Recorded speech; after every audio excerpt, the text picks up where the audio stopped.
Salut les yogis, c'est Ariane. Aujourd'hui, je vous propose une séance de Vinyasa Yoga dynamique.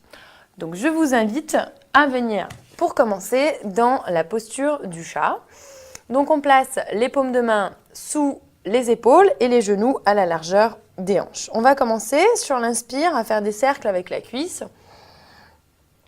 Et à l'expire, on ramène le genou vers le bas. Inspire, cercle vers le ciel et à l'expire, genou vers le bas.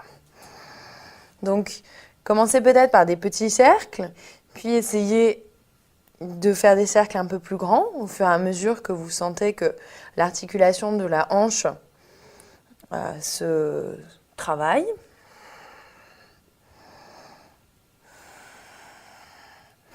Et commencez à rentrer dans la respiration Ujjayi, la respiration yogique, si vous êtes familier avec cette respiration. Sinon, simplement, de longues et profondes inspirations feront l'affaire. Et à la prochaine expire, on vient placer le pied droit dans la prolongation du tibia. Vous pouvez également décaler votre tibia pour avoir plus d'équilibre. On laisse la main gauche sous l'épaule gauche, on prend une grande inspiration, on lève le bras droit vers le ciel et à l'expire, on place le bras droit dans la prolongation du buste et de la jambe droite. Et on va essayer d'éloigner le pied droit de la main droite. Donc de vraiment tirer toute cette partie-là, des orteils jusqu'au bout des doigts. Respirez bien.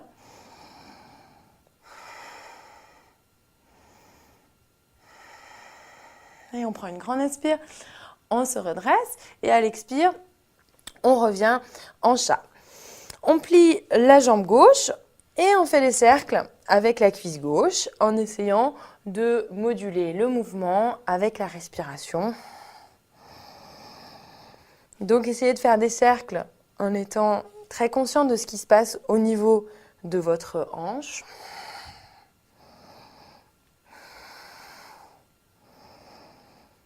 Et toujours respiration Ujjayi ou longues et profondes inspire et expire.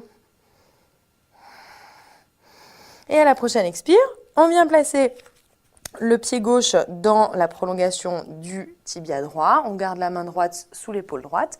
On prend une grande inspire, on lève la main gauche vers le ciel. Et à l'expire, on allonge le bras gauche.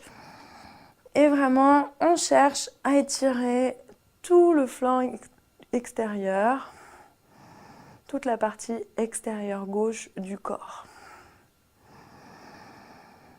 Et à chaque inspire, allongez la colonne. Dernière grande inspire, on lève le bras gauche vers le ciel. À l'expire, on revient en chat. Inspire, on fléchit les chevilles, on pousse dans les mains et on vient en chien la tête en bas.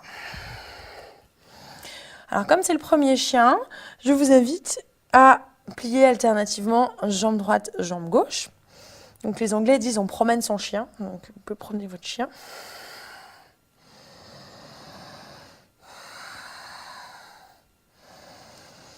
Et on stabilise la posture. On prend une grande inspire. À la prochaine expire, on fléchit les genoux, on regarde entre les mains et on vient tranquillement marcher entre les mains. On place les pieds à la largeur des hanches. On attrape les coudes dans les mains. On relâche le haut du buste vers le sol. Poids du corps légèrement en avant. Relâchez bien la nuque. Et on va ensuite venir placer le dos des mains au sol. Et donc les pieds se trouvent sur les paumes des mains, l'avant des pieds sur la paume des mains. On prend une grande inspire, on allonge la colonne, on garde droit devant soi et à l'expire, on essaye de ramener le ventre sur les cuisses en s'aidant des bras. Donc si vraiment vous avez des difficultés, n'hésitez pas à plier les genoux, sinon on garde les jambes tendues.